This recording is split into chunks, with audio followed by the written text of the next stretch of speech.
If you want to connect MailChimp to WordPress, one of the first things you need is your MailChimp API key. In this video, I'll show you exactly how to get it step by step so you can copy it and use it inside WordPress without confusion. This is a quick but important setup, especially if you're trying to connect forms, newsletters, or email automation on your website. And if this tutorial helps you, make sure to hit the like button and subscribe for more easy WordPress and marketing guides. Let's get started.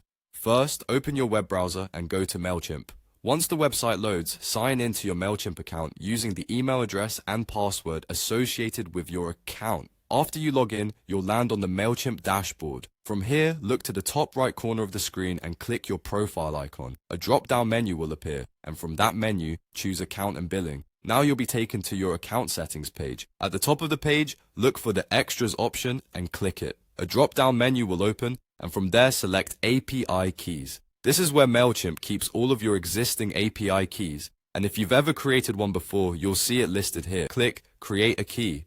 MailChimp will ask you to name the key, so give it a clear name that helps you remember what it's for, such as WordPress website or main site integration. Once you've entered the name, click Generate Key. After the key is generated, MailChimp will display it on the screen. Make sure you copy the full API key right away because this is the string you'll paste into WordPress to connect your site with MailChimp.